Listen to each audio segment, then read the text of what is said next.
দুইটা সূরা পড়তে জানে না, একটা আত্তাহিয়াতু শুদ্ধ করে বলতে পারে না, একটা দোয়ায়ে কুনুত পড়তে জানে না। একজন মুসলমান বেটা, 40 বছর বয়স, লজ্জা থাকা উচিত বেটা, ওই বেটা শরম থাকা উচিত বেটা। কার জমিন খাইতেছ, কার আসমান ভোগ করছো, কার দুনিয়া ভোগ করতেছ? এত বড় মালিকের আসমান ও জমিন ভোগ করে সেই মালিকের সেজদাটাও ঠিক মতো দিতে জানে না, সেই মালিকের নামটাও পড়তে পারে না। এর চাইতে লজ্জা আর কি হইতে পারে বলেন বাবা? অপমান কি হইতে পারে? আল্লাহ আমাদেরকে বিবেক দান করেন, আল্লাহ আমাদেরকে বিবেক দান করেন। বিবেক থাকা চাই, বিবেক থাকা চাই। কোরআনুল কারীমের মধ্যে আছে, আল্লাহ তাআলা বলছে, একটা সাংঘাতিক কথা আছে কোরআন শরীফে, ফাবিআইয়ি হাদিসিন বা'দাহু ইউমিনুন।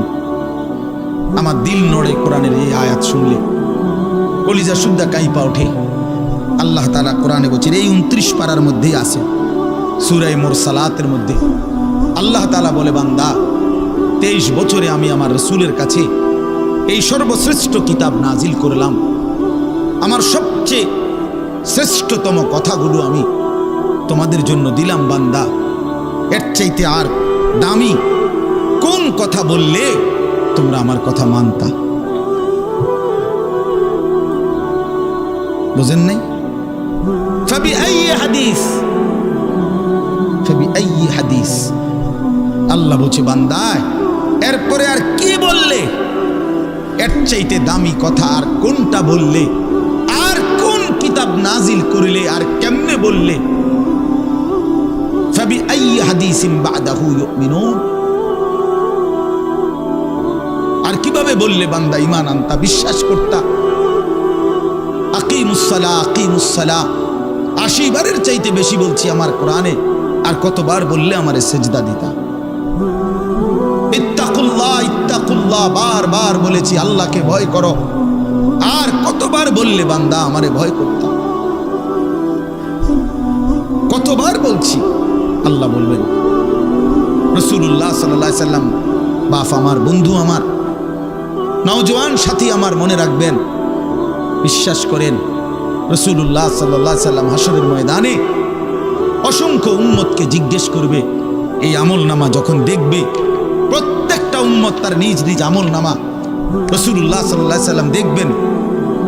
এই আমল নামা দেখে নবী জিজ্ঞেস করবে, উম্মত 23টা বছর একটানা আমি কেঁদেছি, উম্মত 23 বছর তোদের জন্য আমি কেঁদেছিলাম। এমনও রাত গেছে, সারা রাত উম্মতের জন্য আমি কেঁদেছি, সারা রাত দোয়া করছি উম্মতের জন্য।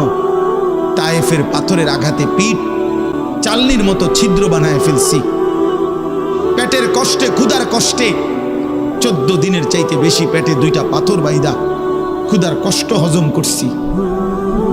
উহুদের দান শহীদ করা রক্তে আমি বেহুশ হয়ে আমি পড়েছিলাম। সেই নবী আমি আর কত কাঁদলে, আর কত রক্ত ঝরাইলে উম্মত তুমি আমার কথা মনে করতা, তুমি আমার কথা ভাবতা? সাল্লাল্লাহু আলাইহি ওয়াসাল্লাম যখন এটা জিজ্ঞেস করবেন, তখন কি জবাব হবে বাপ? বলেন, ইনসাফের কথা বলেন। কি মনে করছেন সুপারিশ? হাসরের ময়দানের সুপারিশ মানে কি? মুখে বিড়ি, সিগারেট, চেহারায় রাসূলুল্লাহ সাল্লাল্লাহু আলাইহি ওয়াসাল্লামের সুন্নাত নাই, 50 বছর ধরে সুদের লেনদেন, কোনোদিন 5 ওয়াক্ত নামাজ আদায় করেন নাই, স্ত্রী বেপর্দা, ঘরের মধ্যে প্রতিদিন রঙিন টেলিভিশন চলতেছে। এই অবস্থায় কবরে যাইবেন, আর হাসরের ময়দানে দাঁড়াইলেই নবীজি সুপারিশ করে আপনারে বেহেশত দিয়া দিবেন। বিষয়টা মামুর বাড়ি না,